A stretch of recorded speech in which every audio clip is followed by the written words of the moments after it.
Je vous laisse la parole. Ok, très bien, merci Parfait. beaucoup.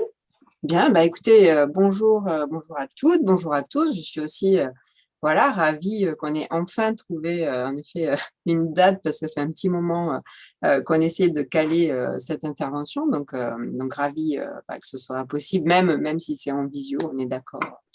Bon, c'est pas idéal, mais voilà. Donc alors en effet, moi la commande que l'IREV m'a passée, c'est quand même d'être sur, on va dire un cadrage assez général, hein, puisque je ne suis pas du tout spécialiste des territoires sur lesquels vous intervenez, hein, sur les quartiers prioritaires. Donc ça va peut-être vous sembler un peu éloigné dans un premier temps, mais à la fois, c'est aussi quand même une mise en contexte finalement des politiques possibles à d'autres échelles d'intervention. Donc on pourra aussi voir à la fois dans la discussion, mais aussi avec la table ronde qui s'annonce, c'est pas du tout pour être démago, mais vraiment passionnante, je trouve. Voilà, quel lien aussi on peut tisser du macro quelque part au vraiment local et aux spécificités aussi de ces questions très urbaines, très locales. Bien, donc je vais vous partager un PowerPoint, hein, pour une fois n'est pas coutume. Donc j'ai la main. Est-ce Et que ça c'est fonctionne OK pour pour nous. tout le monde? Est-ce qu'on le tente en plein écran? On peut le tenter en plein écran et c'est bon. Et c'est Tout bon. Voilà, fonctionne, c'est parfait. voilà, vous me direz si ça avance, c'est la seule petite, des fois, voilà, contrariété que l'on a. Donc, une proposition. Alors moi, je suis donc universitaire, prof d'université à Grenoble. Je suis économiste au départ, mais spécialiste vraiment des questions territoriales, hein, puisque j'enseigne en urbanisme et en aménagement du territoire.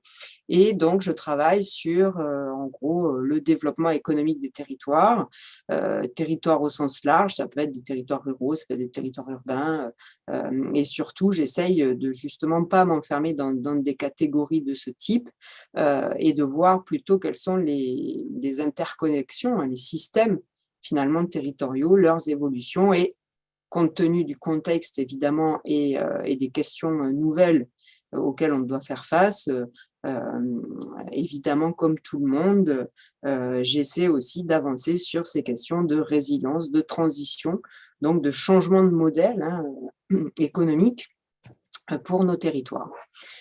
Donc, je vous propose une présentation en 4 points. Donc, c'est une présentation assez dense parce que l'idée, c'était quand même aussi voilà, de partager au-delà de la question de la résilience des transitions qui est évidemment beaucoup moins stabilisée, de partager aussi des travaux un peu antérieurs qui posent les bases, je dirais aussi, de l'analyse sur là où l'on en est des questions économiques et territoriale. Donc un premier point pour faire un état des lieux un peu historique, pour montrer aussi que la question des transitions n'est évidemment pas nouvelle et que les territoires, quelque part, ont un rôle à jouer dans ces transitions. Elles peuvent être subies, mais elles peuvent être aussi vécues comme une opportunité de changement.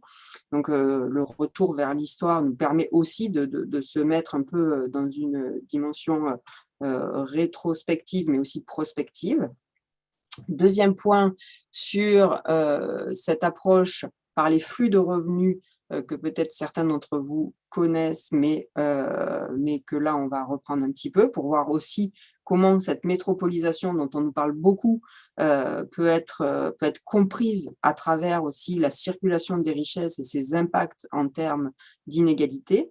Et puis les 2 derniers points où on sera donc sur ce thème plutôt de la résilience économique, résister aux chocs, résister aux crises, voir ce que l'on peut déjà se dire des crises passées et de celles en cours, et puis une conclusion plus prospective sur quand même les nouveaux modèles qui émergent pour guider l'action et on verra qu'il y a des pistes voilà, intéressantes, émergentes, mais on voit que les choses bougent quand même pour essayer de changer de cadre, hein, changer quelque part de lunettes d'observation sur toutes ces questions.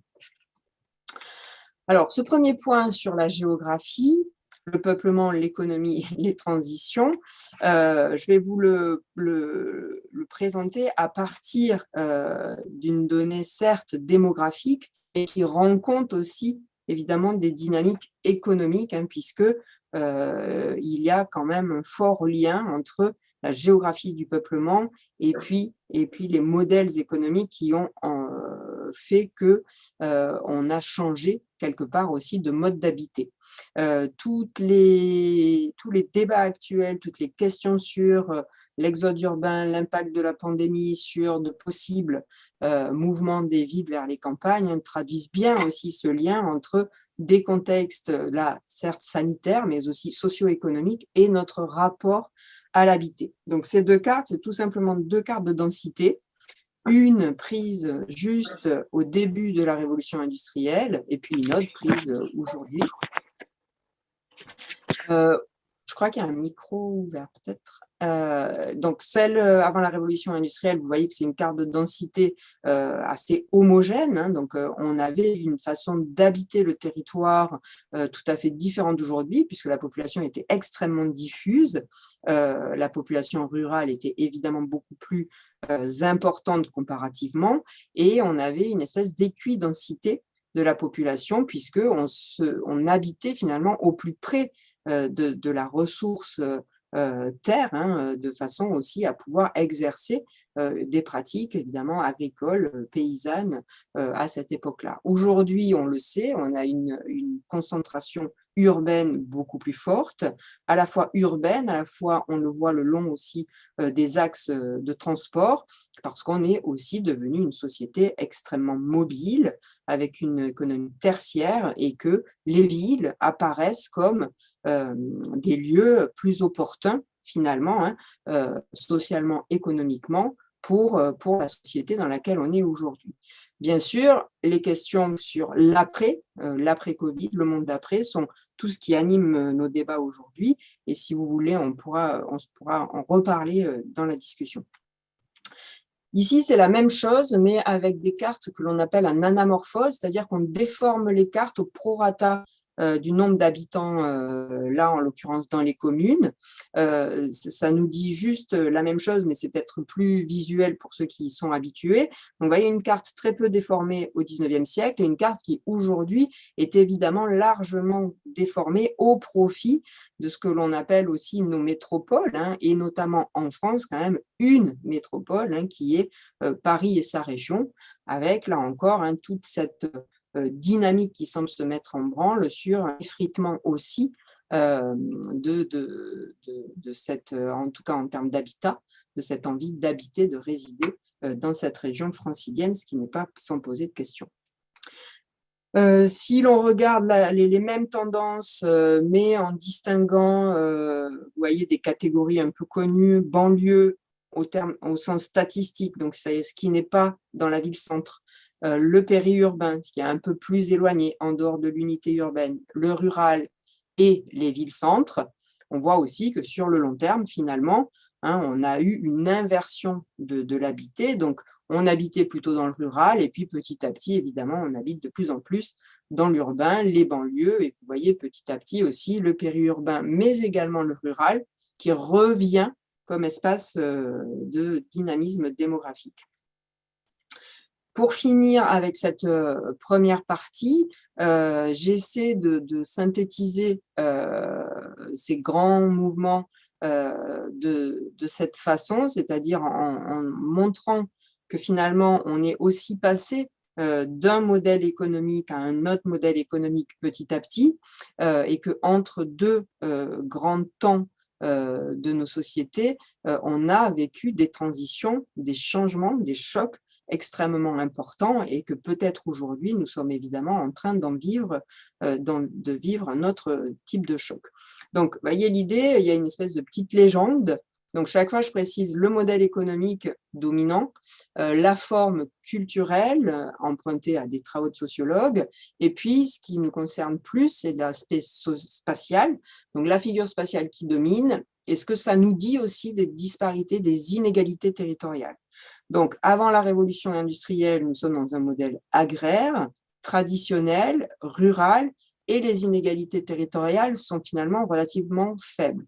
On a la révolution industrielle, on ne parle même pas de transition, on parle de révolution industrielle, l'exode rural que l'on connaît tous, pour arriver dans ce modèle industriel, moderne, où on a une régionalisation du développement, c'est-à-dire il y a des régions industrielles qui se développent et tout le reste de la France, notamment sud, ouest, reste en marge de cette dynamique de modernité. Et les inégalités territoriales, hein, ça c'est aussi assez connu, sont maximales dans les années 50. Souvent, la littérature s'arrête à ce modèle et nous dit que nous serions encore dans ce modèle industriel et moderne.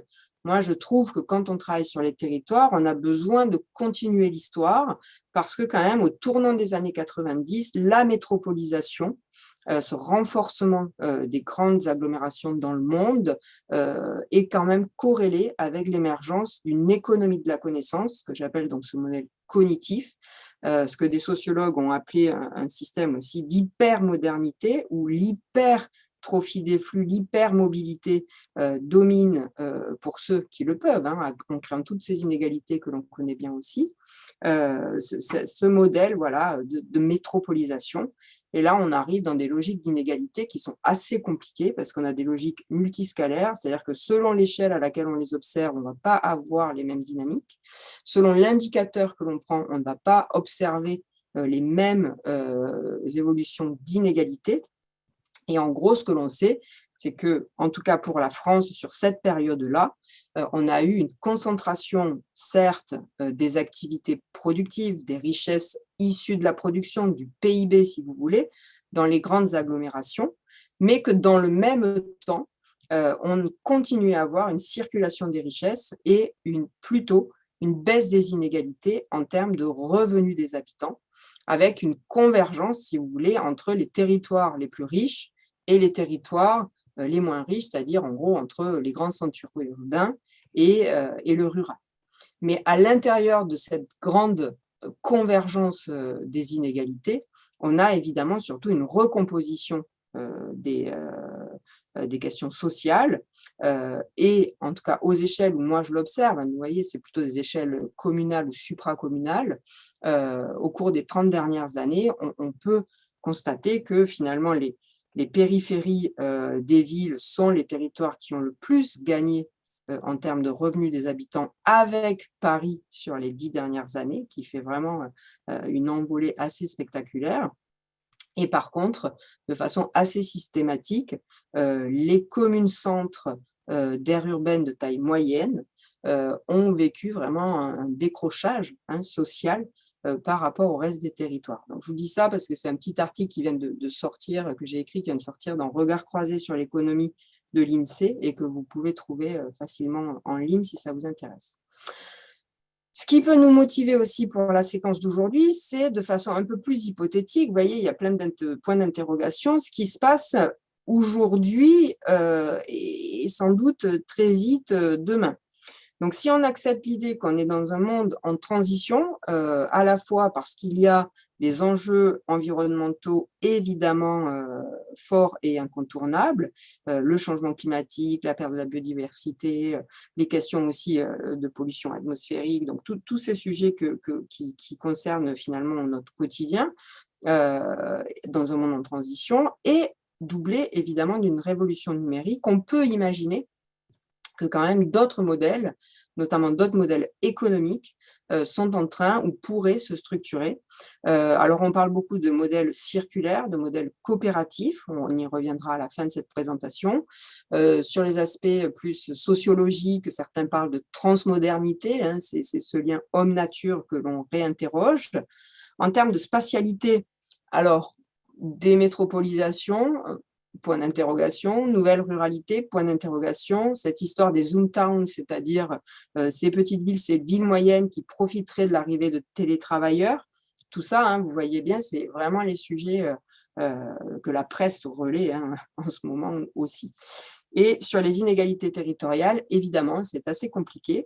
Le risque peut-être, c'est qu'avec ces nouvelles mobilités, qui sont quand même beaucoup plus faciles toujours pour les catégories les plus favorisées, les micro-fragmentations, hein, c'est-à-dire les inégalités à des échelles fines, ce que vous connaissez bien et qui sont, elles, toujours restées problématiques, pourraient peut-être augmenter dans les espaces urbains, mais augmenter aussi, et ça c'est peut-être plus nouveau, dans les petites villes, mais aussi dans les espaces ruraux avec des phénomènes de ségrégation sur lesquels il faut peut-être porter une vigilance particulière. Pour finir, ce qui est assez spécifique aussi quand on travaille sur le territoire, c'est le fait qu'on garde la mémoire du passé. C'est-à-dire que c'est aussi pour ça, alors bon, mon schéma, il n'est pas forcément hyper joli, mais j'ai essayé, vous voyez, d'atténuer les couleurs et de ne pas faire comme si un modèle venait en remplacer un autre, parce qu'en réalité, l'émergence d'un nouveau modèle transforme le précédent, mais sans le faire jamais complètement disparaître. Et c'est aussi pour ça que moi, je trouve que quand on parle d'exode urbain, de démétropolisation, c'est sans doute exagéré, parce que s'il y a un nouveau modèle qui émerge, il viendra sans doute transformer le modèle dominant, mais il ne va pas pour autant disparaître, de la même façon que notre économie de la connaissance, cette économie des métropoles n'a pas du tout fait disparaître une réalité industrielle ni une réalité agraire et agricole, et on voit bien qu'elles reviennent même assez fortement dans le débat aujourd'hui. Donc l'idée, c'est aussi que quand on travaille sur les territoires, c'est assez compliqué finalement, et ça l'est peut-être de plus en plus parce qu'il faut, comme s'il fallait tenir ensemble toute cette sédimentation de dynamique économique, sociale, culturelle que sont nos territoires. Deuxième point. Alors, le deuxième point, c'est un zoom sur le modèle dans lequel nous vivons. Donc, c'est pour ça que je vous ai remis un peu le modèle cognitif, l'hypermodernité, cette question des flux, cette question des métropoles. Donc, on vient quand même aujourd'hui de vivre 30 ans de métropolisation, au moins 30 ans de métropolisation. Donc, 30 ans de dynamique de concentration d'une partie des richesses dans les grandes villes du monde, tout en ayant quand même réussi, en tout cas pour des pays comme la France, à garder une forme de solidarité territoriale, quoi qu'on en dise, à une forme de redistribution des flux de revenus. Mais il n'empêche que ces figures, ce n'est pas pour rien hein, que des auteurs qui parlent de fractures territoriales, qui parlent de métropoles barbares, ont aussi eu beaucoup d'audience et du succès, parce qu'en effet, on a quand même une lecture qui peut aujourd'hui se concentrer sur ces dynamiques de métropolisation, même si, je vous le disais, il ne faut pas tomber dans la caricature. Hein. À mon avis, on est plus dans des relations systémiques que dans des relations clivantes et binaires. Alors, sur cette histoire-là, ce que moi j'ai étudié, avec notamment un collègue que vous connaissez sans doute, qui s'appelle Laurent Davzy, c'est cette histoire de flux de richesse, de circulation de richesse, en reprenant donc cette théorie de la base. Donc, on a beaucoup travaillé sur ces questions de calcul des bases économiques.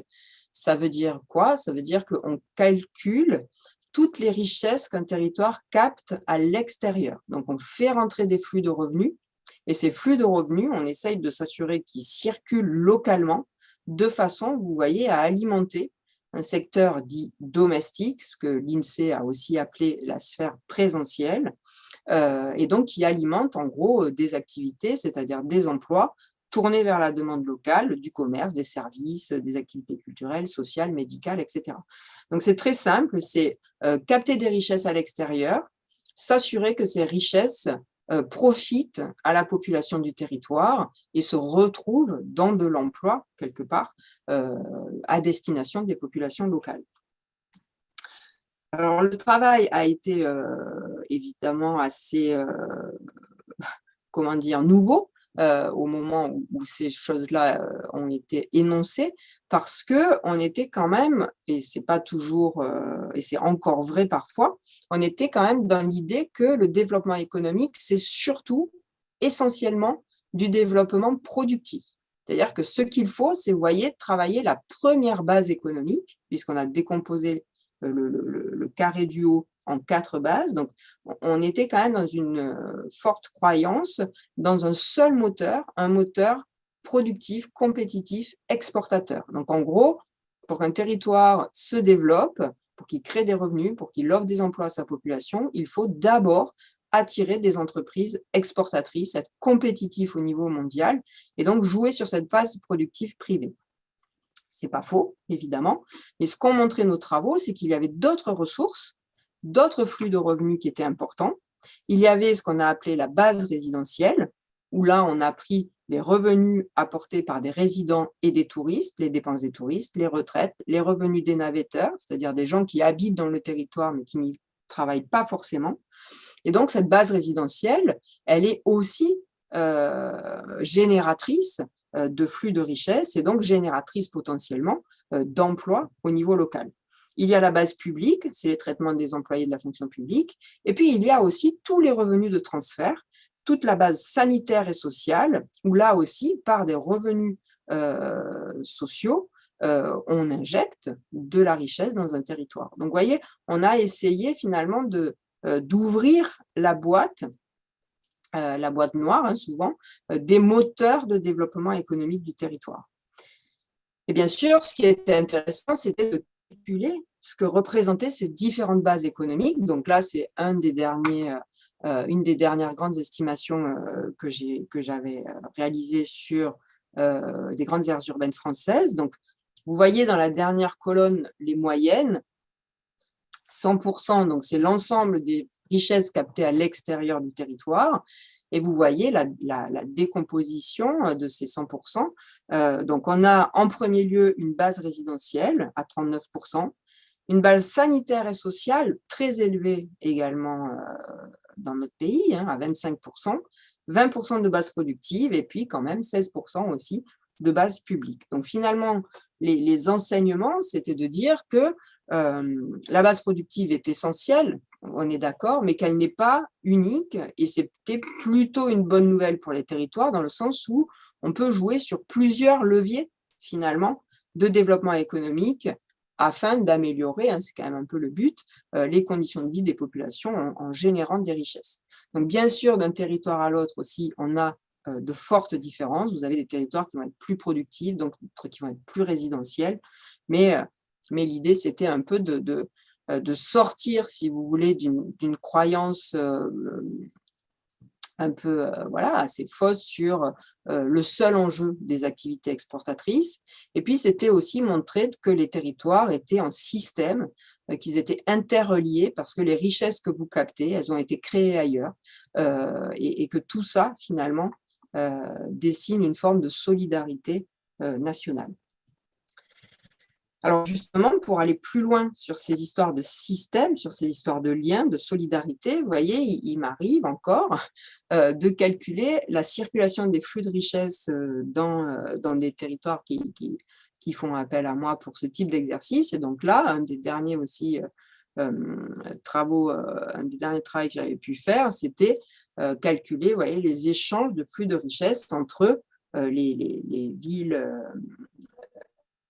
de l'ancienne région Rhône-Alpes, donc Lyon, Grenoble, Chambéry. Et ça permet, par exemple, de voir que, contrairement à ce qu'on peut penser, la relation Lyon-Grenoble n'est pas aussi déséquilibrée que ce que, par exemple, les Grenoblois peuvent l'imaginer.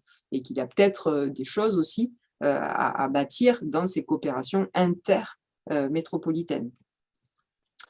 Au niveau national, on peut aussi regarder pour chacune des aires urbaines ou chacun des territoires un peu larges, hein, pour que les statistiques soient robustes, comment ce territoire aussi participe à cette redistribution des revenus. Donc là, c'est le cas de la région grenobloise. Et là, vous avez d'autres cas de figure, hein, Rennes, Lyon, en fonction aussi des flux de revenus qui sont considérés. Voilà. Et donc, pour terminer aussi sur cette partie, finalement, on a mené un travail national qui était assez conséquent et qui a donné lieu à un petit ouvrage qui s'appelle « L'émergence des systèmes productivo-résidentiels ». Et on avait donc révélé pour 130 unités urbaines quels étaient les flux de richesse créés quelles étaient la capacité de ces 130 unités urbaines, donc ça veut dire qu'on a des grandes villes, mais aussi plein de villes moyennes, quelles étaient leurs capacités à partager finalement leurs revenus et quels impacts ça a sur ce qu'on avait appelé les interlands, c'est pas très beau comme terme, mais en tout cas ce que ça a sur les territoires environnants de ces villes. Et donc on avait 4 résultats importants. On avait un premier résultat qui montrait qu'on avait différents types de systèmes productivo-résidentiels. Ça veut dire qu'on a des propensions à redistribuer les richesses très variables d'une ville à l'autre. Et on avait identifié 4 types de SPR. Ensuite, ce qui était intéressant aussi, c'était de montrer que les territoires qui s'en sortaient le mieux, c'était ceux où il y avait une forte interaction entre la ville et sa périphérie et son hinterland, c'est-à-dire que quand on avait finalement une ville qui redistribuait ses richesses plutôt dans la proximité, ce qui est assez logique, hein, le territoire dans son ensemble se portait plutôt mieux.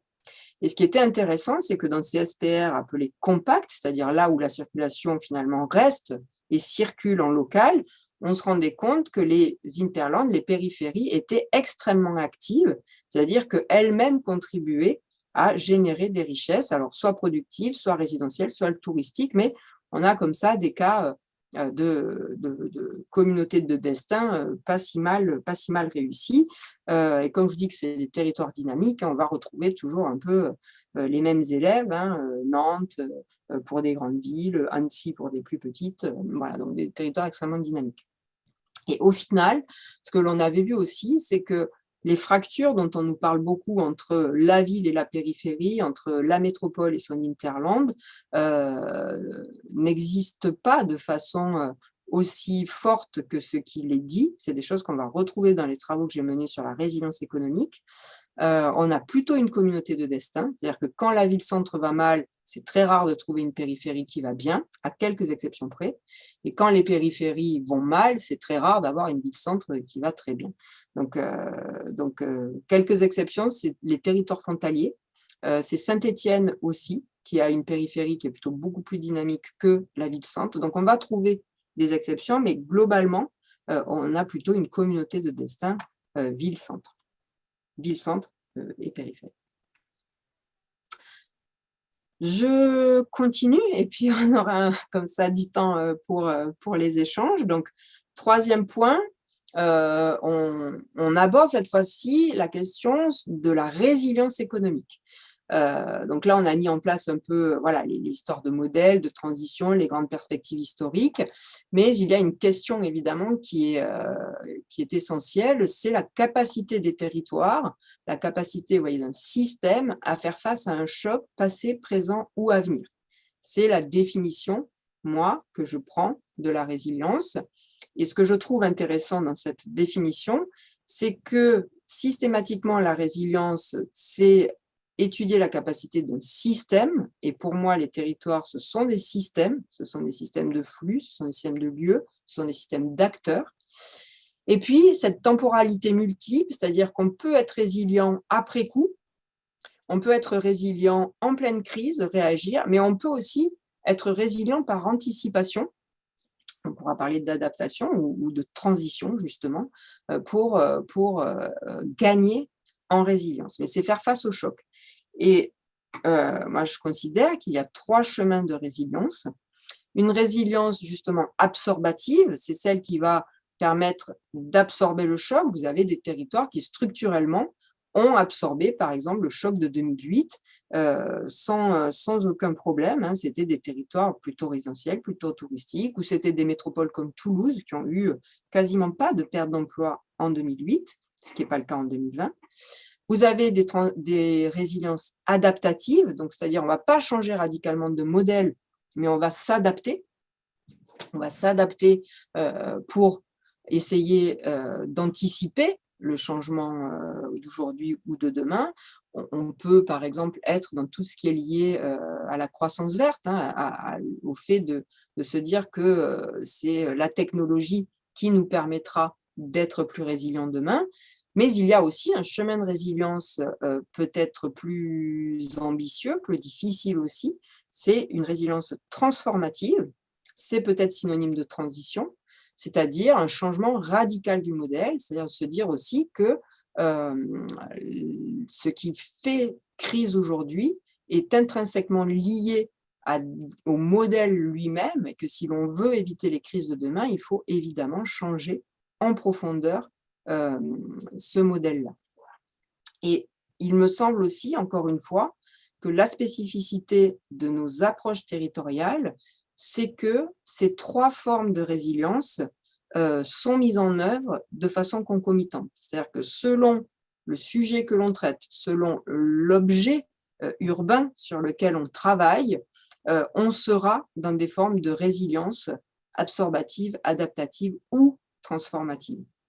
Donc, c'est accepter aussi, hein, ça c'est une chose que je dis souvent, mais je pense qu'il faut que l'on accepte la complexité de nos questions urbaines, territoriales, et que toutes les approches un peu performatives, binaires que l'on nous présente en dressant des territoires les uns contre les autres, sont erronés, en fait, nous aveuglent parce qu'on est dans des relations systémiques complexes et que, tant pis, il faut essayer d'embrasser cette complexité au risque, sinon, je pense, de dire quand même des bêtises. Alors, sur les questions économiques, vous savez, les économistes, ils sont très pragmatiques. Donc, quand on parle de résilience économique, vous voyez, c'est un cycle. Et l'on va regarder à la fois, donc, alors vous voyez hein, ce que j'ai mis là, c'est par exemple la variation des emplois, ça peut être la variation des revenus. Donc, on a une dynamique de croissance, on arrive à un moment où il y a un choc économique, on va avoir des emplois qui diminuent et puis on va se remettre dans une dynamique de croissance, récupérer le niveau d'emploi que l'on avait jusqu'à ce qu'un nouveau choc arrive, etc.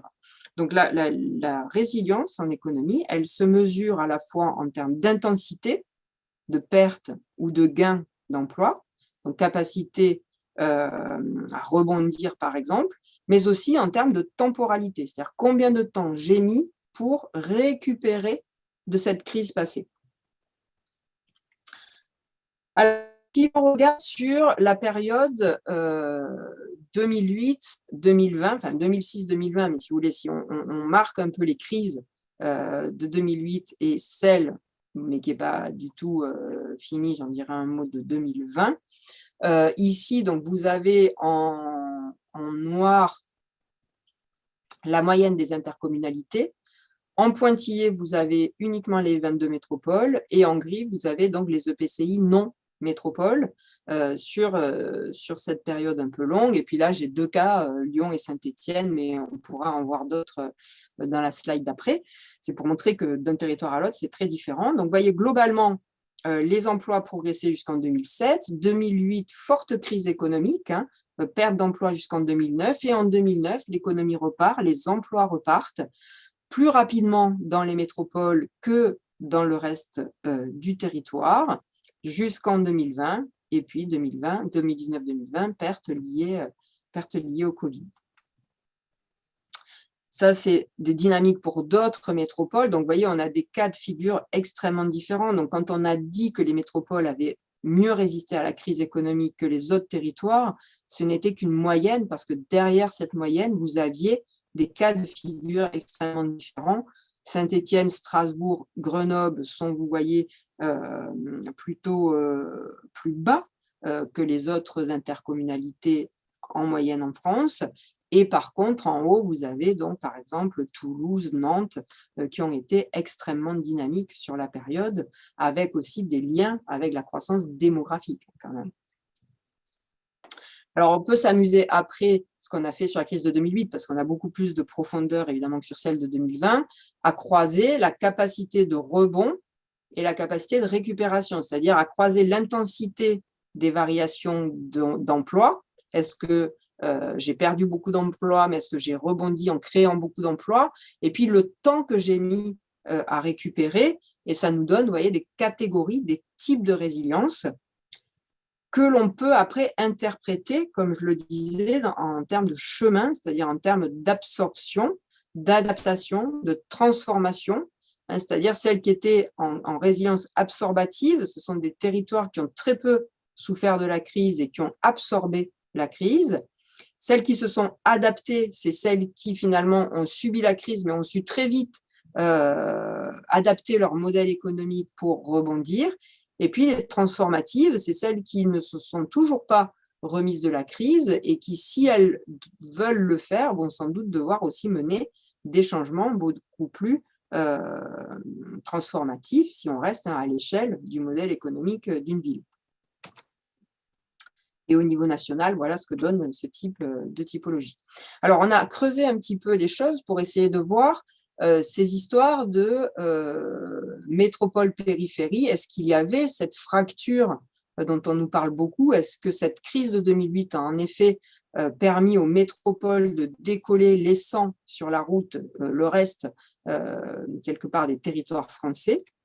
Donc, on a décomposé notre analyse en sous-périodes. Et ce que l'on voit, c'est que ça dépend des périodes. C'est-à-dire que sur le premier temps de la crise, alors ce n'est pas inintéressant pour savoir ce qui pourrait se jouer aussi, même si la crise est très différente, sur l'après-2020. Hein. Donc, premier temps de crise, être une métropole, c'est pénalisant. C'est-à-dire les métropoles sont toujours plus rapidement impactées par les crises économiques. Ce n'est pas nouveau, dans les années 90, c'était la même chose. Mais il y a quand même surtout des effets régionaux. C'est-à-dire qu'en 2008, par exemple, c'est vraiment les anciens territoires industriels qui sont les plus touchés et les métropoles aussi qui perdent plus d'emplois dans un premier temps. Dans un deuxième temps, pendant la reprise, tout converge, c'est-à-dire qu'en gros, la reprise est vraie dans tous les contextes régionaux et vraie aussi dans tous les types de territoires. Et puis, dans le troisième temps, celui où là, on n'est pas seulement dans une question de rattrapage et de rebond, comme celui que l'on connaît aussi en 2021, mais dans une dynamique de post-crise, quelque part, là, on a des choses beaucoup plus compliquées, parce que là, les métropoles, en effet, se détachent du reste du territoire, avec des effets régionaux qui restent négatifs. Ça veut dire que dans les régions anciennement industrielles, on n'arrive pas à avoir ce décollage. Et là, les inégalités se creusent entre, c'est vrai, les métropoles et des territoires non métropolitains au sein des régions qui ont structurellement une problématique, notamment de tradition industrielle. J'ai conscience, mais il y a beaucoup de choses, on pourra revenir dans les échanges. Dernière information sur ces temps de crise, et après on aura une dernière slide sur un temps de 90 à 2022. Donc ça, c'est juste la période 2019-2020. Donc vous voyez la première carte, hein, beaucoup de rouge, ça veut dire que quand même la plupart des intercommunalités françaises ont connu une perte d'emploi, avec des écarts très forts néanmoins. On voit apparaître l'effet tourisme, station de ski dans les massifs, mais qui est temporaire aussi. Et puis, vous voyez dans la slide d'à côté qui se concentre uniquement sur les métropoles, vous voyez Toulouse, hein, on le sait, qui a été fortement impactée par cette crise. Là, c'est la même chose, mais en classant les villes. Donc, Toulouse a été la plus impactée. Lille, par contre, a bien résisté, puisqu'on n'a quasiment pas enregistré de perte d'emplois salariés privés entre 2019 et 2020. Dernière chose, on s'est amusé à aller chercher des données plus anciennes pour prendre en compte un temps encore plus long, c'est-à-dire prendre en compte aussi les effets de la crise de 90 qui avait été aussi assez forte dans certains territoires, et pour voir aussi qu'il y a des territoires qui finalement, depuis une trentaine d'années, sont en croissance continue, sont en jaune, il y en a beaucoup, vous voyez, sensibles au choc, mais ils rebondissent, donc finalement, c'est la plupart de nos métropoles sont dans ce cas-là. Vous avez des territoires sensibles aux crises, mais sans rebond, donc ils ont connu une perte, et puis des territoires qui, eux, même en dehors des crises, déclinent. Et donc, en gros, quand vous regardez les territoires en marron et en rouge, ça fait apparaître une France extrêmement fragilisée depuis 30 ans, Donc, c'est une France, vous voyez, hein, pour grande partie rurale, pour grande partie aussi dans des anciens territoires industriels. Et c'est vrai que si l'on devait avoir une politique nationale de cohésion territoriale à destination des territoires, peut-être qu'il y a certes des questions catégorielles, c'est-à-dire oui, les petites villes, oui, les villes moyennes, mais aussi des questions quand même plus macro-régionales, plus structurelles, parce qu'on sait quand même très bien identifier les territoires hyper fragilisés par la métropolisation, la désindustrialisation et la métropolisation depuis 30 ans.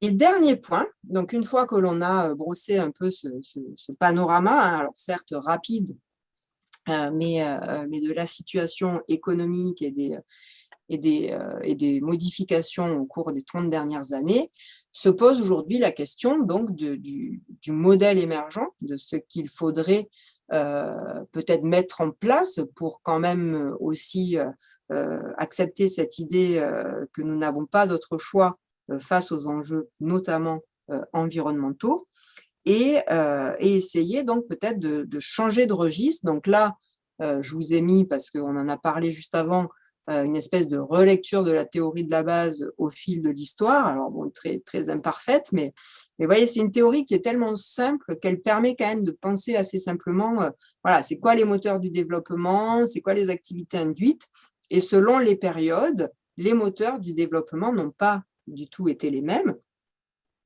Et aujourd'hui, on est dans cette ville globale hein, où les flux mondialisés, les flux productifs et on a dit résidentiels sont quand même les principaux moteurs de développement et induisent le reste de l'économie, sauf que se pose la question quand même d'une remise en cause des piliers de la métropolisation. Alors, c'est débattu, hein, certains pensent que non, que cette métropolisation ne cessera pas de s'accélérer, ce qui est possible aussi, mais en tout cas, cette métropolisation, elle repose sur quoi? Elle repose sur une hypertrophie des flux, des échanges, une globalisation, si vous voulez, de notre économie. Elle repose sur le fait que l'innovation technologique se concentre quand même dans la sphère exportatrice et compétitive. On peut se demander ce que l'on pourrait quand même changer sur ces choses-là et aller vers ce que Pierre Wels nous propose aussi, c'est-à-dire d'investir sur une innovation de l'humain, une innovation humano-centrée et pas seulement une innovation à destination d'un certain type d'économie. Le pilier de la métropolisation, c'est que les travailleurs hyper qualifiés préfèrent la grande ville. Ça, c'est quand même aussi des sujets que l'on a aujourd'hui sur la table avec ces histoires de télétravail, avec cette possibilité peut-être de quitter cette grande ville, ou en tout cas une moindre aspiration à y vivre, qui reste à confirmer, on est d'accord. Et puis, un quatrième pilier de la métropolisation, c'est que la question environnementale, jusque-là, elle n'était pas prioritaire. Elle n'est pas dans le modèle, je ne vous ai pas refait un cours d'économie, mais dans le modèle qu'on appelle de la nouvelle économie géographique, qui est le modèle économique qui explique la métropolisation, il n'y a aucune considération des enjeux environnementaux. Donc, si on change ces piliers, si l'on se dit que sur ces 4 points au moins, les choses pourraient bouger, il se peut en effet que nos dynamiques économiques et les impacts spatiaux que ça a bougent aussi.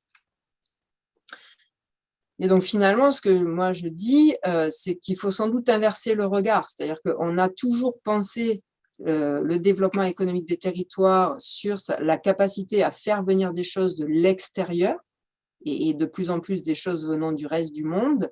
Il faut peut-être aujourd'hui changer les priorités et au contraire porter une attention sur ce qui permet d'économiser nos ressources, ce qui permet de plutôt augmenter le bien-être de la population. Et on complétera, si on n'a pas tout ça en local, le local, ça peut être l'Europe, hein, sur les questions industrielles, par des flux externes. Mais peut-être aussi, voilà, changer alors de façon un peu, j'en ai conscience, hein, naïve et simpliste, mais quand même essayer de changer la priorité et notre regard. Alors, 2 pistes pour finir. Alors, des choses très concrètes, très attrapables, parce que c'est des choses sur lesquelles on travaille, ou je travaille actuellement, donc on peut se dire voilà ce que ça donne. Et puis une deuxième piste après, plus exploratoire sur des modèles qui émergent et que je trouve aussi très intéressants. Alors la première piste, c'est quand même le fait, alors ça paraît un peu au début technique, mais c'est rendre visible l'invisible. C'est-à-dire que l'on a aussi quand même développé des méthodes, développé des façons de faire du diagnostic qui invisibilisent un certain nombre de choses, un certain nombre et de flux et de personnes. Et ça a une conséquence, à mon avis, sur aussi la façon dont on met en place l'action publique, dont on pense ces modèles économiques. Le premier exemple, c'est évidemment tous les travaux issus des métabolismes urbains qui ont révélé la matérialité de nos flux. Donc ça, c'est majeur et on voit que ça commence vraiment à faire changer les postures. Donc, jusque-là, une ville, c'était de l'économie, c'était des personnes, c'était du flux de richesse. Ces auteurs-là nous disent, attention, tout ce que vous comptez, vous calculez, ignore l'impact environnemental de ces flux économiques.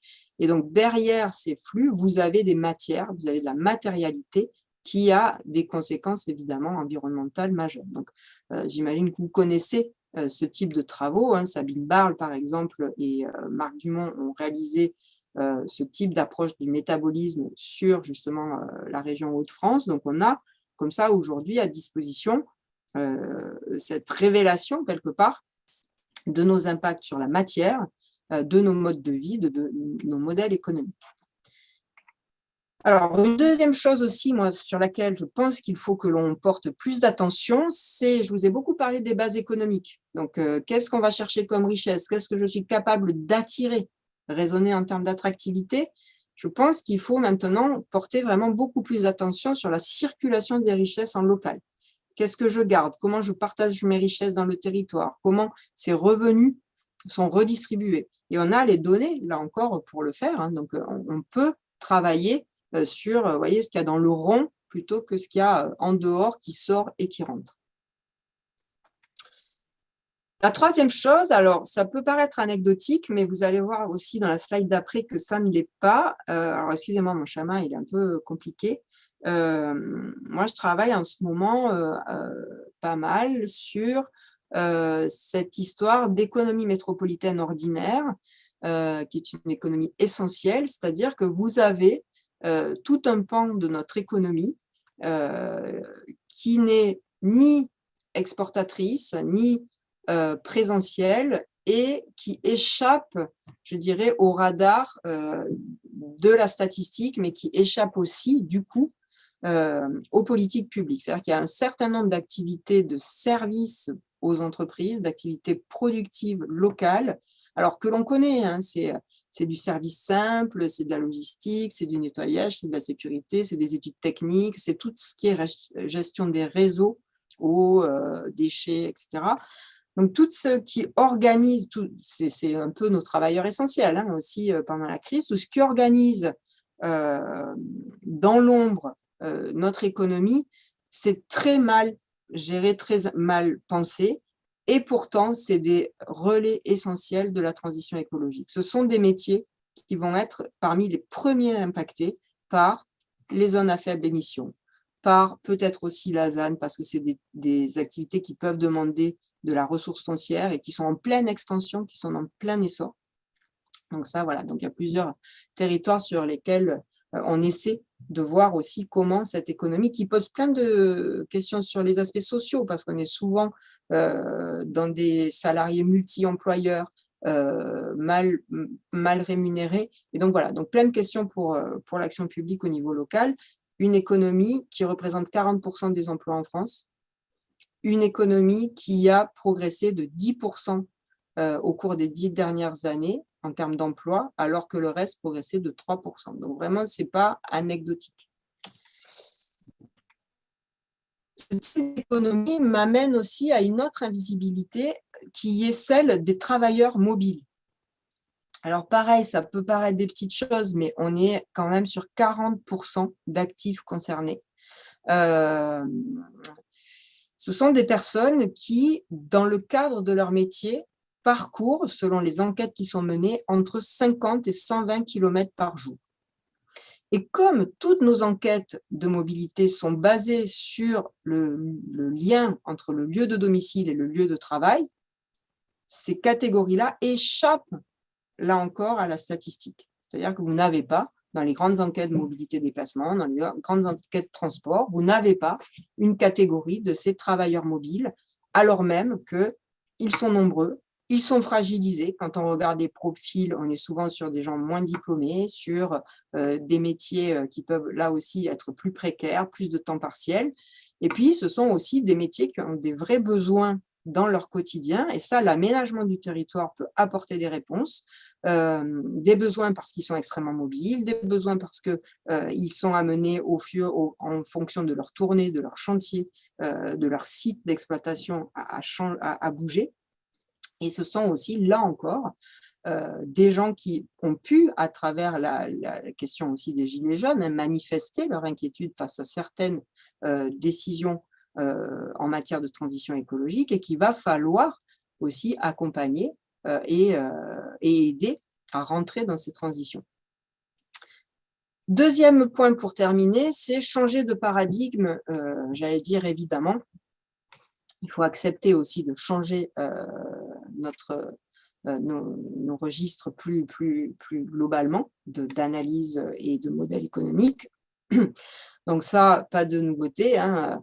Pour ceux qui ont lu justement le petit livre, enfin pas le petit, le gros livre sur le donut, vous avez en introduction cette présentation-là où finalement ce que l'on croit être vrai n'est qu'une vision paradigmatique de l'économie, une croissance infinie, un homo economicus, et puis une vision linéaire de l'économie où les enjeux environnementaux sont absents. Je prends, je fabrique, j'utilise, je jette, et on est évidemment dans aujourd'hui ce modèle-là.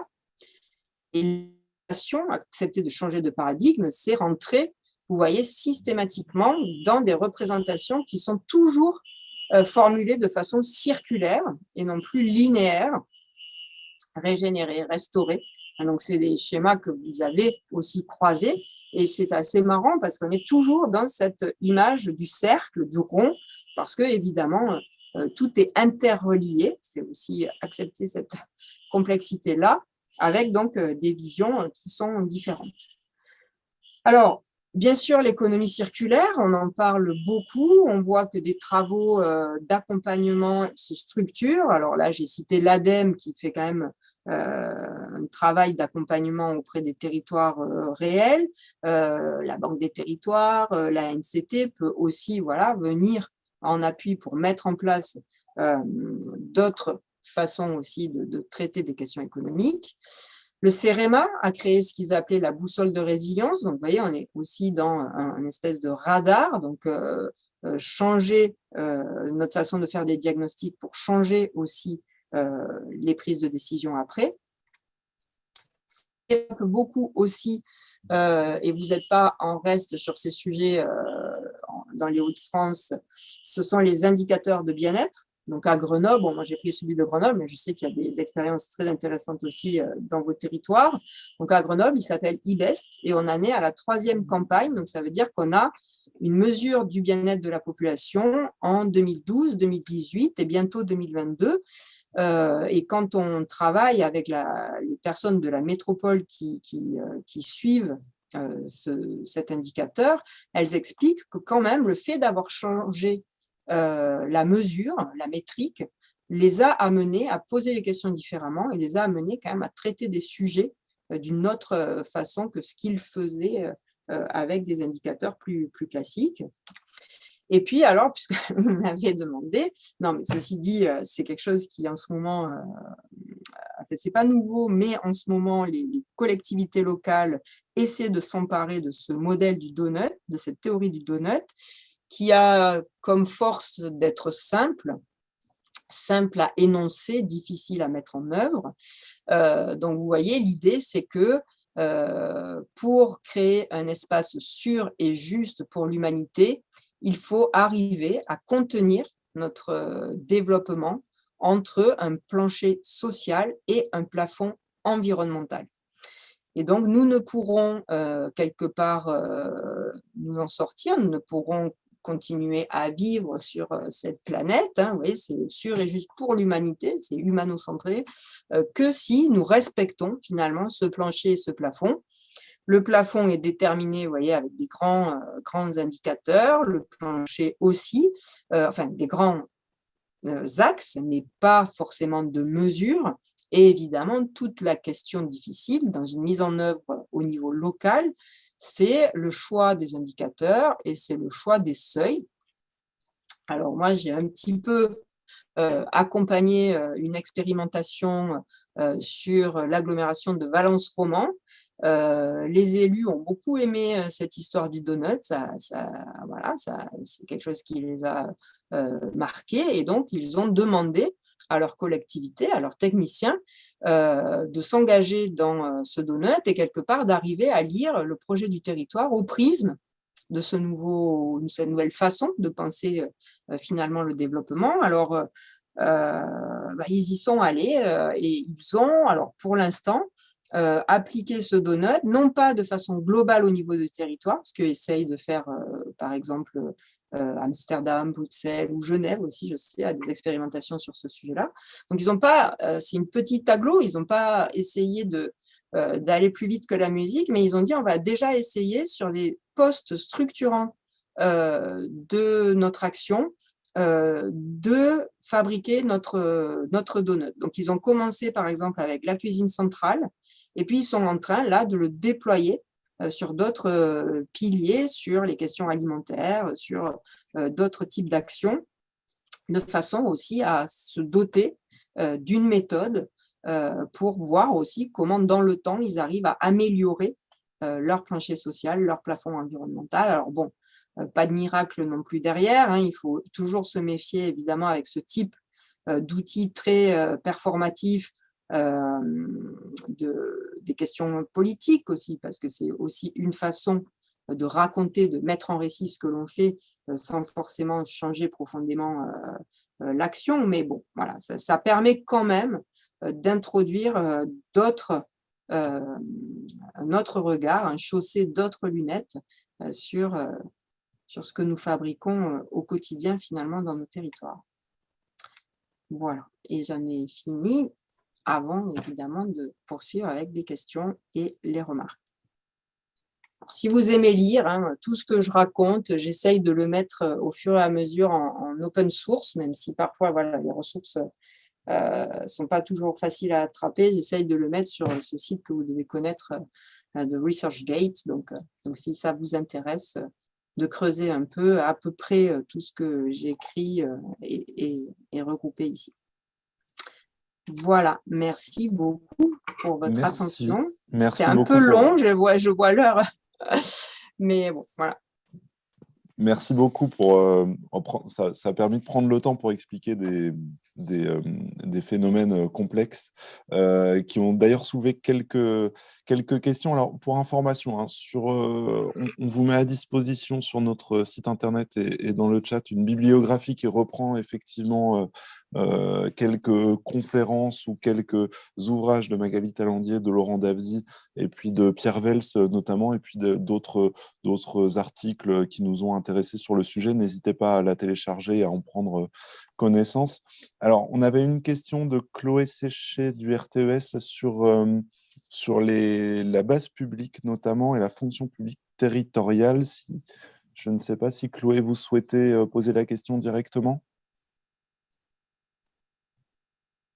Oui, bonjour, merci beaucoup. Alors, c'était vraiment, ça va peut-être être très précis là après l'ensemble de l'exposé, mais quand vous parliez du principe de l'apport extérieur au territoire et de ce qui était compté comme richesse extérieure, il y avait la base publique et parmi celle-ci, la fonction publique territoriale. Voilà. Et je me disais, peut-on vraiment considérer que ce qui est produit par la fonction publique territoriale est extérieur au territoire ? Mais c'est peut-être très précis et technique par rapport à l'ensemble des enjeux qui ont été abordés maintenant.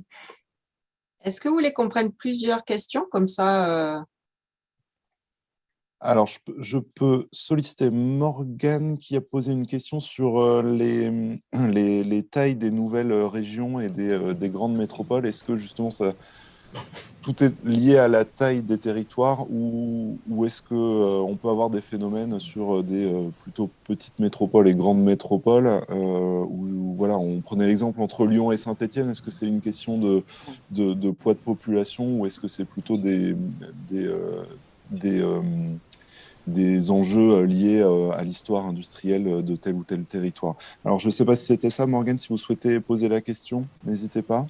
Oui, bonjour, vous m'entendez bien? Oui, c'est bon. Ok, merci. Oui, c'était ça. Et en fait, entre-temps, je me suis dit qu'en fait, les compétences des régions et celles des EPCI ne sont pas les mêmes. Et est-ce que, du coup, ça peut jouer entre une région qui s'occuperait, je vois la région, moi j'habite dans le Gard. Avant, la région déjà allait jusqu'à Perpignan. Maintenant, elle va jusqu'à Toulouse. Est-ce que ça joue du coup? Est-ce qu'il y a des EPCI qui sont un peu perdus dans une région trop grande ou la capitale de région est trop loin? Voilà, est-ce que ça joue en fait dans le global? Du coup, pas Merci pour seulement ça. la taille, mais aussi les modifications et les compétences qui ne sont pas les mêmes, etc. Voilà, merci. Merci. Alors, on avait ensuite une question de Béatrice sur les documents d'urbanisme qui peuvent poser des limites justement aux volontés de mutation économique. Béatrice, si vous souhaitez en dire plus. Oui, en fait, je prends mon poste là depuis septembre dans le Doubs et je vois bien que le territoire, la géographie a une grosse importance. J'ai 3 quartiers prioritaires qui sont pas du tout, qui fonctionnent pas du tout de la même manière. Et je sais que les EPCI ont leurs documents d'urbanisme, mais j'ai l'impression que les élus locaux, au lieu de partir d'un état de la situation actuelle, fonctionnent plutôt par perspective et en mode projet. Et donc, ils souhaitent, mais après, je pense que vous avez raison quand vous dites que le passif, l'historique, même s'il y a des transformations, a un impact. Et je pense qu'il y a des territoires. Bon, j'étais dans la Marne à une époque, j'ai vu des villages où on mettait des zones d'activité économique. Il y avait un centre de tri et personne n'était intéressé pour s'y installer, quoi. Et je me dis, à côté de ça, on limite les constructions parce que le financement dans les réseaux gaz, électricité, eau est trop cher. Donc, on remaille, on redensifie les constructions dans les centres, par en dehors des métropoles. Et on limite les surfaces de parcelles. Donc, je ne suis pas sûre que les habitants des métropoles soient installés dans des parcelles de 600 mètres carrés, dans des lotissements. Et donc, voilà, je m'interroge par rapport aux limites de ces documents d'urbanisme et à leur réel impact positif. Et voilà. Bon, après, moi, je suis récente en matière politique de la ville. Et c'est vrai que je découvre ces quartiers prioritaires qui sont très riches. Et voilà, c'est tout. Merci. Merci beaucoup. On peut commencer par ces 3 questions. Allez, on y va. D'accord.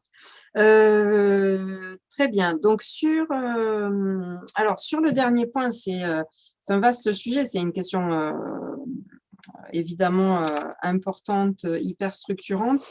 On est quand même en train de vivre un changement profond, c'est-à-dire que l'image du maire bâtisseur a pris un coup, quoi. C'est-à-dire qu'aujourd'hui, le maire bâtisseur, ce que vous disiez, hein, c'est-à-dire construire, faire des zones d'activité qui, pour partie, peuvent rester vides, etc., pour faire venir de la population, rentrer de la taxe locale, aujourd'hui, c'est très mal vécu par les habitants.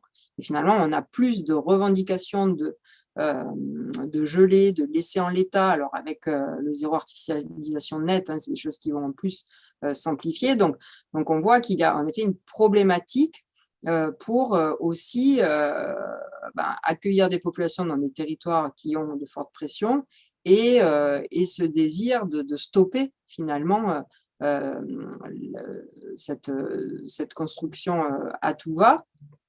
Ça, c'est dans les territoires sous pression. Mais là où vous avez raison, c'est que dans les territoires à moindre pression, se pose la question quand même des schémas prospectifs. C'est-à-dire que moi, je vois bien, quand on est dans un territoire qui n'a pas de pression démographique, voire même parfois certains qui peuvent être en léger déclin de population, on continue à avoir une injonction de construire tant de milliers d'emplois, tant de milliers de logements chaque année. Et ces chiffres-là ne sont pas rediscutés, ne sont pas remis en cause peut-être assez régulièrement. Et donc, oui, il y a un décalage. Alors, vous dites, c'est marrant parce que c'est vous du côté plutôt la technique qui disent ça. Est-ce que ces documents d'urbanisme, finalement, ils nous amènent dans le bon sens? Et puis, moi, j'ai eu des élus, des nouveaux élus, qui, en arrivant, me disaient, mais je suis bien embêtée parce que les techniciens ne jurent que par leur PLUI, leurs documents d'urbanisme. Et moi, j'aimerais bien qu'on mette un peu les choses à plat et que l'on regarde si on a vraiment, vu qu'on n'a plus de pression démographique, est-ce qu'on a vraiment besoin d'autant de logements? Bon, alors bien sûr, il y a la décohabitation, enfin, on sait pourquoi aussi on a besoin de plus de logements, hein, ce n'est pas juste le nombre d'habitants, mais voilà, donc ça, vous avez raison, je pense que oui, on est parfois dans des, comment dire, dans des logiques où on répète le modèle, hein, on a le diagnostic qui a été fait, on a la prospective qui a été faite, dans des schémas où on était sur encore cette logique de bâtir toujours plus, d'ouvrir des zones d'activité, de faire de la réserve foncière. Bon. Et ça vaudrait le coup, en effet, au niveau local, oui, de revoir aussi ces schémas-là. Alors bon, c'est quand même ce que certaines collectivités font, mais c'est un vrai sujet, quoi, qui n'est pas que technique, quoi, finalement. Voilà. Sur les grandes régions, alors quel impact ça a eu? Donc, pareil, vaste sujet. Donc, les grandes régions avaient été donc faites pour soi-disant booster finalement l'économie. En étant plus grand, on serait plus compétitif. Bon, ça n'a pas été prouvé, hein, que je sache. Et donc, ça rejoint la question sur les effets taille. Il n'y a pas vraiment de lien. Alors ça, c'est un collègue, hein, Olivier Bouba-Olga, qui a beaucoup combattu cette idée selon laquelle plus on serait grand, plus la taille de la ville serait importante et plus elle serait dynamique, ou plus la région serait grande et plus voilà, on aurait du succès. Donc, il a bien montré que ce n'était pas vrai, qu'il n'y avait pas de relation spontanée évidente entre la taille et la dynamique économique. Et sur les grandes régions, bah, vous vous souvenez, on a créé des grandes régions et on devait supprimer les départements. Je pense que déjà, le fait d'avoir créé des grandes régions a maintenu les départements parce que justement, en créant des espaces ou des lieux de pouvoir éloignés, très éloignés parfois de cette intercommunalité, finalement, le département a regagné une place dans l'échiquier politique parce que, évidemment, qu'on a besoin d'une forme de proximité. Donc là, aujourd'hui, est-ce que la création de ces grandes régions est une réussite ou pas? Franchement, c'est pas évident. C'est pas évident de répondre oui ou non, mais c'est pas du tout évident de mettre en lien la création de ces régions qui n'ont pas eu plus de moyens au final en plus, parce que c'est pas qu'une question de taille, c'est une question aussi de moyens. Est-ce qu'elles ont été plus compétitives pour lutter face aux crises économiques, etc. C'est pas du tout évident, mais dans l'autre sens non plus, parce que finalement, ça dépend des compétences que l'on va regarder, ça dépend évidemment des sujets. Hein. Il n'y a pas une confiscation non plus de certaines compétences essentielles par la région. Mais si vous voulez, ce qui était assez marrant, c'est que tous les spécialistes un peu du côté voilà, recherche, experts des territoires étaient contre la création de ces grandes régions. Ça nous semblait être vraiment une mauvaise idée, quoi. Et on était assez sûr aussi que ça, par contre, maintiendrait les départements, parce qu'on ne pouvait pas avoir un éloignement aussi grand, finalement, du pouvoir par rapport aussi à notre tradition française d'égalité territoriale. Voilà. Et sur la base publique, alors oui, réponse technique aussi. Donc, comme une partie, en effet, de la fonction publique territoriale ne dépend pas de ressources externes, nous ôtons dans les salaires des fonctionnaires territoriaux une partie de leurs revenus qui est injectée comme du revenu local. Donc, ce n'est pas 100% des traitements des fonctionnaires territoriaux qui est considéré comme basique, mais c'est quand même une partie parce que, évidemment, une très grande partie aussi quand même du budget local dépend des dotations globales de fonctionnement, etc. Mais vous aviez bien suivi et bien vu, en effet, donc ce n'est pas 100%. On a pris en compte cet effet-là. Alors, s'il y a d'autres questions, n'hésitez pas à lever la main pour qu'on puisse vous identifier. Moi, j'avais une petite question, c'était sur le calcul de la résilience. Vous l'effectuiez sur l'emploi local. Je voulais savoir pourquoi le choix de l'emploi comme outil pour calculer la résilience. Il y a pas mal de débats sur les PIB et la valeur ajoutée produite, donc je suppose que c'est pour éviter d'être dans un tout économique, mais je voulais savoir si la question s'était posée sur l'outil pour mieux connaître justement comment on calcule la résilience et le temps de revenir au niveau d'avant et ce type de questions. Oui, alors, on fait aussi de façon pragmatique avec ce dont on dispose, parce que quand on travaille à ces échelles fines, parce que pour travailler à l'EPCI, en gros, il me faut des données communales pour les réagréger. Donc, même si je le voulais, mais je ne le voudrais pas, je ne pourrais pas avoir le PIB. Je ne le voudrais pas parce que c'est une mesure en termes de développement qui est très, très mauvaise. On le sait. J'ai vu que vous alliez parler d'IBES, donc vous parlerez aussi de tous les problèmes que pose le fait de prendre le PIB comme indicateur de développement régional, par exemple. Donc, on pourrait prendre… donc, on ne peut pas avoir le PIB. Et puis, ça ne serait pas terrible. Mais par contre, ce qui serait bien, ça serait d'avoir certes les emplois, mais ça serait aussi d'avoir les revenus, par exemple, les revenus ou les salaires issus du travail. Et ça, malheureusement, c'est une donnée qui est plus difficile à avoir. Parce qu'il faudrait quand même isoler l'impact sur les revenus issus du travail, sans doute. Parce que sur l'ensemble des revenus, surtout en France, on a vu en termes de base économique, vous voyez, rien que le poids des retraites qui est quand même plus stable, etc., évidemment. Donc, voilà, l'emploi, parce que c'est peut-être à la fois la variable la plus facile à attraper, c'est celle qui nous dit quand même d'emblée, oui, s'il y a eu une destruction d'emploi et donc quand même derrière de salaire et de détérioration des conditions de vie des populations, c'est un peu la variable la plus facile pour nous à traiter, mais ça serait bien de la doubler vraiment de quelque chose qui a à voir avec quand même le niveau de vie, quoi. Merci pour cette réponse. Nous avions une Béatrice qui avait levé la main, si vous souhaitez poser une dernière question peut-être.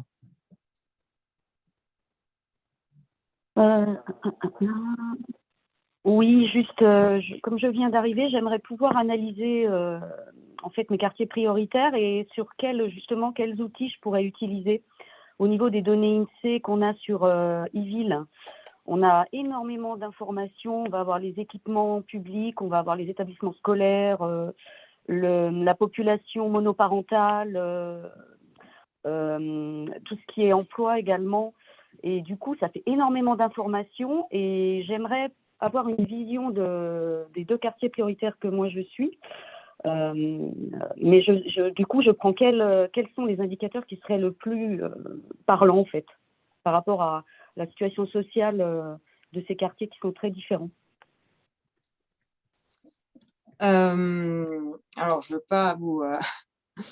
voudrais pas mal vous conseiller, mais parce que je dirais que ça dépend de la question posée. Enfin, il y a beaucoup de choses, il y a quand même moins de choses qu'à d'autres échelles, mais je dirais que toutes les données sont intéressantes. Mais bon, de façon un peu basique, oui, c'est quand même revenu des habitants. Alors, moi, ce que je dis, mais peut-être ce n'est quand même pas suffisant, c'est qu'il y a d'abord les fondamentaux. En gros, la démographie, l'emploi et les revenus. Parce que quand on est sur une analyse démographique, on peut voir un peu voilà, le profil des populations, les dynamiques, les flux, hein, surtout raisonner en flux, voir si, comme certains l'ont écrit, ces espaces sont des sas ou des nas. Est-ce qu'on y rentre, on y reste, ou est-ce qu'on y rentre, on en sort? Qui rentre, qui sort? Ça, c'est très, très important. Donc, toute cette dynamique-là, je dirais, démographique, d'entrée, sortie, de profil. La dimension revenu, qui maintenant est disponible à des échelles très fines. Hein, ça n'existait pas il y a 5-6 ans. Donc, ça, c'est intéressant. En un instant T et en évolution, et puis tout ce qu'on peut trouver, oui, sur la partie économique avec peut-être l'emploi. Voilà. Et après, vous avez en effet, comme vous l'avez dit, des indicateurs et sociaux, pauvreté, inégalité, et des indicateurs plus de l'ordre de bien vivre dans mon territoire, et la question des équipements, qui là aussi est disponible depuis pas si longtemps que ça à une échelle très fine, peut permettre aussi de voir à quel point on est dans des déserts médicaux, commerciaux. Donc oui, c'est vrai qu'il y a pas mal de choses à faire. Mais voilà, donc je ne vais pas vous donner une leçon en 30 secondes. Il faudrait quand même creuser par rapport à vos besoins, aux spécificités locales. Mais voilà, je dirais qu'il y a peut-être ces 5 boîtes. Non, mais, ouais. 5 boîtes qui permettraient déjà quand même de dire des choses, quoi.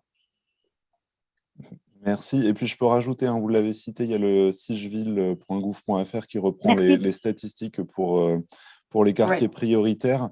Et parmi ceux-là, il y a des fiches pratiques assez synthétiques par quartier prioritaire qui permettent de voir un petit peu l'évolution et puis les problématiques. Et ensuite, je dirais, effectivement, ça dépend de ce que vous allez traiter. Soit une thématique particulière, on va dire sur les enjeux de santé, il peut y avoir des statistiques à aller chercher un peu plus loin du côté de l'INSEE. Si c'est des questions de revenus, alors l'INSEE a maintenant deux revenus différents qui sont géolocalisés, donc on peut retrouver pour les quartiers prioritaires, c'est le revenu avant redistribution et revenu après redistribution, ce qui est assez intéressant parce que sur le avant redistribution, on a vraiment l'impact du revenu du travail, et après redistribution, on agrège avec les allocations sociales pour essayer de voir si justement il y a des bénéficiaires qui pourraient prétendre à plus de revenus dans les quartiers prioritaires, parce qu'on a aussi des défauts d'accès aux prestations sociales qui peuvent être difficiles et qui peuvent aussi cacher des phénomènes d'économie informelle ou de tissu social fortement liés à des activités tierces qui ne sont pas forcément déclarées. Alors, je vous propose que l'on puisse continuer. Merci beaucoup pour cette intervention qui nous a permis de poser justement les bases, alors pas que les bases productives, mais aussi les bases de notre travail sur les mutations économiques. Merci beaucoup. Je vous propose de continuer avec notre table ronde, alors table ronde virtuelle, puisque nous sommes